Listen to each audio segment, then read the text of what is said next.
is not a Second Amendment. Your time is expired, sir. Thank you. Chair now recognizes the gentleman from Texas, Mr. Nehls. Thank you, Mr. Chairman. And Mr. Kiley, thank you for your questions. You think about California. Well, it's California. You figured that. You know, as an old sheriff in Fort Bend County, Texas, we love the great state of Texas. You come into the great state of Texas, you start waving a gun around and threatening our citizens, or you break into a home in the state of Texas, you're leaving in a bag. You will leave in a bag. And as a sheriff, many did, breaking into people's homes, their castles, threatening, scaring people. That's California for you, but I tell you, not in the great state of Texas, we won't allow it. First, I want to ask about the effect of left-wing DAs charging people with crimes for engaging in obvious self-defense or defense of others. Mr. Daniel Penny, his name comes to mind as a recent example. Last year, Mr. Penny restrained Jordan Neely on the New York City subway after Neely continued to threaten women and children on the train, which unfortunately resulted in his death. I'm sure that Mr. Penny didn't want to have to take the man's life. Nobody wants to do that.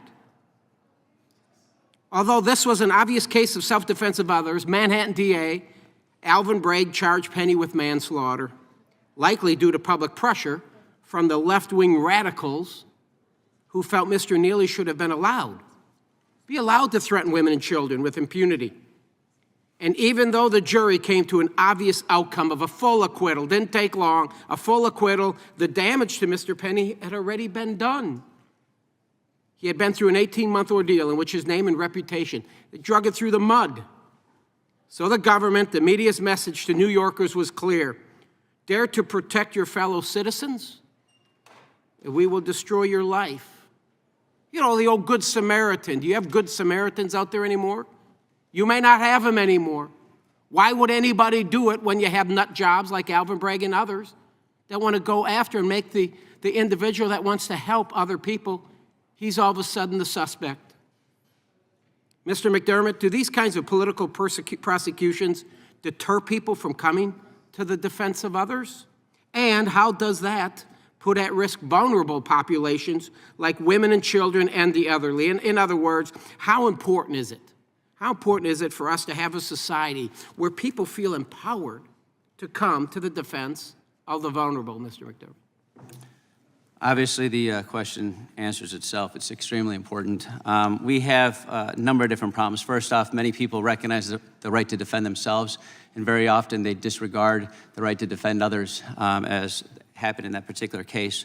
There are certain uniform, I would say, rules in this space. There are certain things that you see repeating themselves very often. For example, my clients that are being charged with very serious charges, the majority of these clients, the vast majority of these clients, close to all of them, have no criminal backgrounds. Yet the victims that are being the complaining witnesses in these cases do have backgrounds. They have violent backgrounds. I have a client right now that's in custody that will not release from custody because it's been determined that she's a danger to society. She's a grandmother. She's protecting herself. She's protecting her daughter. She's protecting her 75-year-old mother from two grown men that were beating on them, and she's being charged.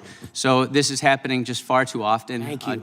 Thank you, Mr. McDermott. I got 1 question, minute left. Talk about the Second Amendment, uniformity in the Second Amendment. Based on the current laws of the states of New Jersey, Pennsylvania, for example, a Pennsylvania resident could receive an 18-month prison sentence and a $10,000 fine simply for possessing a knife in New Jersey that he is legally allowed to have in Pennsylvania. So, Mr. Ritter, how do you think that is in the spirit of the Second Amendment? How does the lack of uniformity among states, even in what kind of knife one can carry, degrade the right to self-defense? So the issue is, under Bruin, there really is no defense for creating a ban on a particular kind of knife, because all of these knives are common. All of these knives are, quite frankly, less dangerous than a firearm. The purpose of my bill is to ensure that if someone from your great state of Texas is going to the great state of New Hampshire and has to pass through New Jersey, that they can do so without risk of being in prison for simply carrying a knife that's legal at both the start and the finish of their journey, as long as they lock it up. This is about protecting your constituents. Thank you, Mr. Ritter. With that, I yield back.